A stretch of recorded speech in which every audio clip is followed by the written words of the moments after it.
የኢራኑ መንፈሳዊ መሪ አያቶላ አሊ ካሚኒ በህይወት መኖራቸውን ገላጭ ሰበር መረጃ ተሰምቷል። እስከ ፍጻሜው አብራችሁን ከቆያችሁ በዝርዝር እናሰማችኋለን።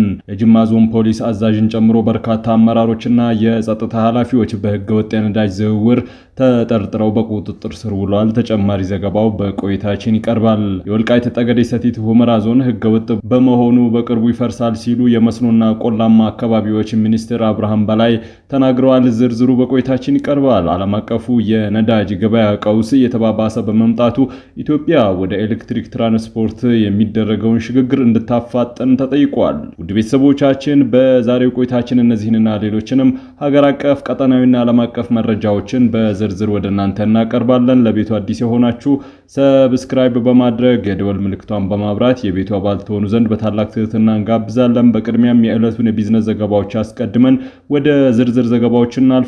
ጥበብ ሚዲያ የህዝብ ድምጽ ነው።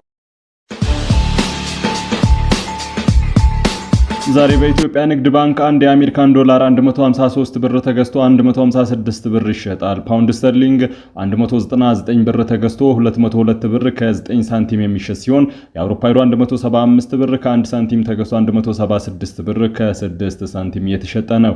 የስዊስ ፍራንክ 190 ብር ከ3 ሳንቲም ተገዝቶ 194 ብር ከ1 ሳንቲም የሚሸጥ ሲሆን የኩዌት ዲናር 490 ብር ተገዝቶ 499 ብር ከ8 ሳንቲም ዛሬው ዕለት እየተሸጠ ነው። የቻይና ዩዋን 21 ብር ከ7 ሳንቲም ተገዝቶ 22 ብር ከ2 ሳንቲም የሚመነዘር ሲሆን የተባበሩት አረብ ኤምሬቶች ድርሃም 41 ብር ከ6 ሳንቲም መግዣ 42 ብር ከ4 ሳንቲም መሸጫው ነው። የሳውዲ ሪያል 40 ብር ከ7 ሳንቲም የተገዛ 41 ብር ከ5 ሳንቲም በዛሬው ዕለት የምንዛሬ ገበያ ዋጋ ነው። የጅማ ዞን ፖሊስ አዛዥ በቁጥጥር ስር ዋሉ። የጅማ ዞን ፖሊስ አዛዥ ረዳት ኮሚሽነር አለሙ ታደሰና የጅማ ከተማ ፖሊስ አዛዥ ኮማንደር ዘላለም አበራ በህገወጥ የነዳጅና የቡና ዝውውር ተጠርጥረው በቁጥጥር ስር መዋላቸው ታውቋል። ግለሰቦቹ በቁጥጥር ስር ከመዋላቸው በፊት በተደጋጋሚ በሀገር ሽማግሌዎች አማካኝነት ከድርጊታቸው እንዲቆጠቡ ተመክረው ተጠይቀው እንደነበረም ተገልጿል። ከሁለቱ ከፍተኛ የፖሊስ አዛዦች በተጨማሪ ሌሎች ሁለት የወረዳ ፖሊስ አዛዦችም በቁጥጥር ስር ውለዋል። የፖሊስ አዛዦቹ ከጅማ ዞን ወደ ደቡብ ኢትዮጵያ ክልል በጭነት ተሽከርካሪ ነዳጅን በህገወጥ መንገድ ሲያስተላልፉ እንዲሁም የሁለቱ ክልሎች አዋሳኝ በሆነችው ሸቤሳቦ ወረዳ የህብረተሰቡ ጥቆማን ተከትሎ በቁጥጥር ስር መዋላቸው ታውቋል። በመካከለኛው ምስራቅ በተለይም በኢራን ያለው ጦርነት ውጥረትን ተከትሎ ጠቅላይ ሚኒስትር አብይ አህመድ ማህበረሰቡ ነዳጅን በቁጠባ እንዲጠቀም ማሳሰቢያ ቢሰጡም አሁን ላይ ከነዳጅ ጋር በተያያዙ የሚሰሩ ወንጀሎች ከፍተኛ ባለስልጣናትም እየተሳተፉባቸው ይገኛሉ። ከፖሊስ አዛዦቹ ጋር በተያያዘ የጭነት መኪና አሽከርካሪው በቁጥጥር ስር የዋለ ሲሆን ሌሎች በድርጊቱ የተሳተፉ የፖሊስ አባላትም መያዛቸውን የተገኘው መረጃ ያመላክታል። በተያያዘ ከሰሞኑ በስፋት የታየው የነዳጅ ግዢና የስርጭት እጥረት መዛባት ጋር በተገናኘ የነዳጅና ኤነርጂ ባለስልጣን ከፍተኛ የሥራ ኃላፊዎች እንዲሁም 18 የሚደርሱ በአዲስ አበባ ከተማ የተለያዩ ክፍለ ከተማዎችና ወረዳዎች ንግድ ጽሕፈት ቤት አመራሮች በፖሊስ ቁጥጥር ስር መዋላቸው ተዘግቧል። ኃላፊዎቹ የባንክ ሂሳባቸው ታግዶ ምርመራ እየተጣራባቸው ይገኛል ነው የተባለው። በችግሩ የተጠረጠሩ ባለስልጣናት የነዳጅ ዘርፍ ምክትል ዋና ዳይሬክተሩ ቢራራ ፉፋ፣ የኢትዮጵያ ነዳጅ አቅራቢዎች ድርጅት ዋና ስራ አስፈጻሚ እስላለም ምህረቱና ምክትል ስራ አስፈጻሚው በለው በፖሊስ ቁጥጥር ስር ውለዋል። በዕለቱ 11 ሰዓት ገደማ በስራ ላይ ያሉ በቁጥጥር ስር ያሉት ሁለቱ ከፍተኛ ኃላፊዎች ተይዘው ከመወሰዳቸው አስቀድሞ እስከ ምሽቱ 2 ሰዓት ድረስ ቢሮአቸው ፍተሻ እንደተደረገባቸው የመስሪያ ቤቱ ምንጮች ተናግረዋል። ህገወጥ የነዳጅ ስርጭትን ለመቆጣጠር በማደያዎች መካከል የሚታየውን አድሏዊ የጭነት አሰራርን ለመቅረፍ ባለስልጣኑ ያወጣውን የነዳጅ አከፋፋይ ኩባንያ የንግድ ድርጅት ድልደላም ያስታውሱት ምንጮች አድሎ የታየበትና የችግሩ ዋና ምንጭ ነው ባይ ናቸው። የነዳጅ አከፋፋይ ኩባንያዎች የሎጂስቲክ አቅምና ልምድ የነዳጅ ገበያ ድርሻቸውን እንደሚወስን የጠቀሱት ምንጮች ከፍተኛ አቅም የፈጠሩ ኩባንያዎች ድርሻቸው ተነጥቆም በቂ ልምድና የሎጂስቲክ አቅም ለሌላቸው አንዳንድ ኩባንያዎች መሰጠቱ የሰሞኑ የነዳጅ ስርጭት መዛባት ከፈጠሩት ዋና ችግሮች እንደሆነ ተገልጿል። የቡና ነጋዴዎች ምርታቸውን ለገበያ ካላወጡ ለኪሳራ እንደሚዳረጉ ማህበሩ አስጠነቀቀም። የኢትዮጵያ ብሔራዊ የቡና ማህበር በዓለም አቀፍ ገበያ ያለውን የቡና ዋጋ በከፍተኛ ሁኔታ እያሽቆለቆለ መሆኑን በመጥቀስ አምራቾችና አከፋፋዮች ምርታቸውን ሳይቆጥቡ በፍጥነት ለማዕከላዊ ገበያ እንዲያቀርቡ አስቸኳይ ጥሪ አቅርበዋል።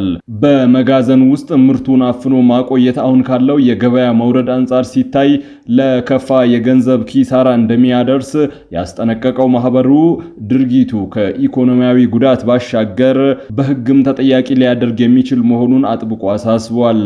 ይህ ወቅታዊ ማስጠንቀቂያ በዘርፉ ላይ የተሰማሩ አካላት የቡና ዋጋ ይበልጥ ሳይንቀሳቀስና የሀገር ጥቅምን ሳይጎዳ ምርታቸውን አሁኑኑ እንዲሸጡ የመከረ ሲሆን ወቅቱን ያልጠበቀ የክምችት ፍላጎት በንግድ ማህበረሰቡ ላይ ሊያመጣ የሚችለውን አደጋ በዝርዝር አመላክቷል። ማህበሩ አክሎም ነጋዴዎች የዓለም ገበያ ያለበትን ተጨባጭ ሁኔታ ተረድተው በኃላፊነት ስሜት እንዲንቀሳቀሱና ምርታቸውን ለገበያ በማቅረብ ራሳቸውን ከኪሳራና ሀገርን ደግሞ ከውጭ ምንዛሬ እጥረት እንዲታደጉ ጥሪ አቅርበዋል።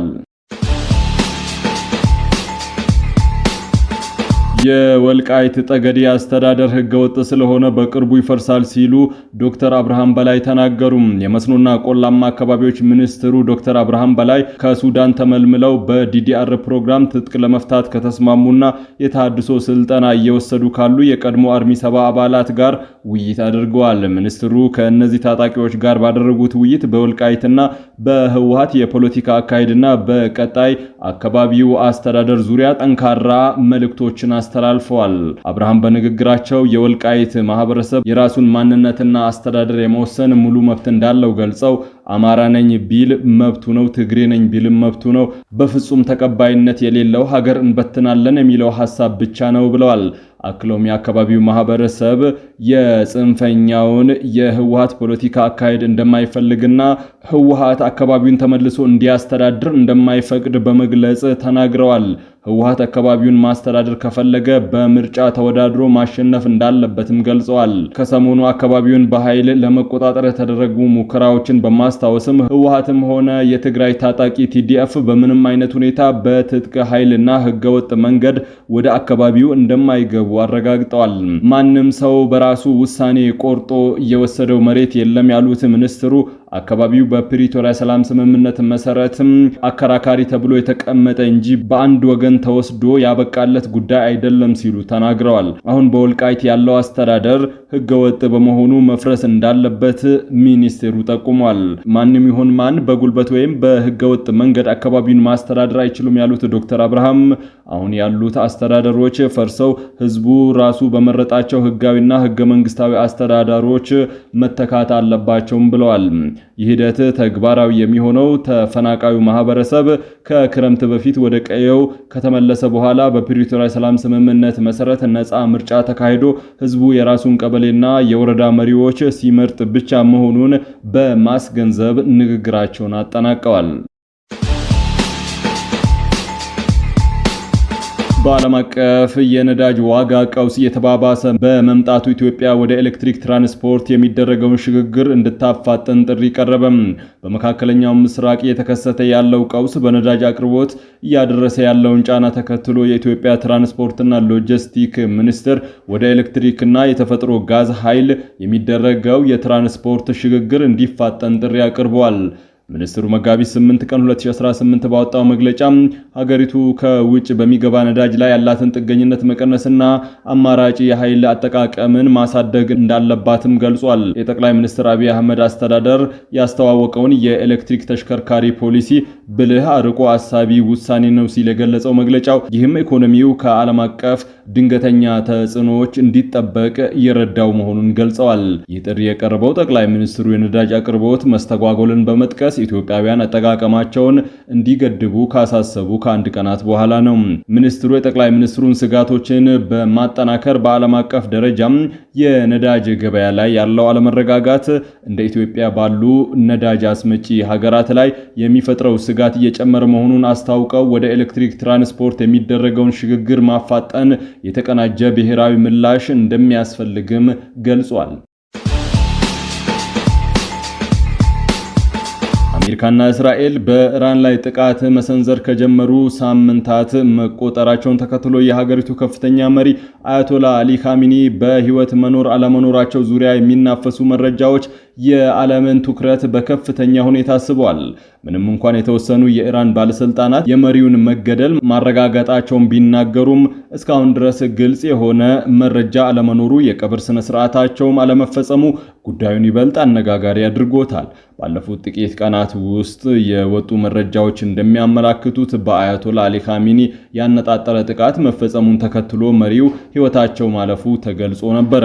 ሆኖም ይህ መረጃ ይፋ ከተደረገ በኋላ የቀብር ስነ ስርዓታቸው አለመከናወኑ በብዙዎች ዘንድ ጥርጣሬን ፈጥሯል። ከዚህ ጋር ተያይዞ በእርሳቸው ምትክ ተተኪ ይሆናሉ የተባሉት ልጃቸው ሙጅተባ ካሚኒ እስካሁን በይፋ መድረኮች ላይ አለመታየታቸው የኢራንን የወደፊት ፖለቲካ ዕጣ ፈንታ ይበልጥ አሻሚ አድርጎታል።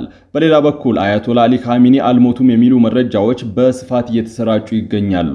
እነዚህ ወገኖች እንደሚሉት ከሆነ መሪው መሞታቸው የተነገረው አሜሪካና እስራኤል የደህንነት ተቋማትን ለማዘናጋት በቀጣይ ሊሰነዘሩ የሚችሉ ጥቃቶችን ለመከላከል የታለመ ስልታዊ እርምጃ ሊሆን ይችላል ነው የተባለው። ይህ የመረጃ ድብብቆሽ መሪው ለተጨማሪ ጥቃት ኢላማ እንዳይሆኑ ለማድረግ የታሰበ ሊሆን እንደሚችል ይገመታል ነው የተባለው።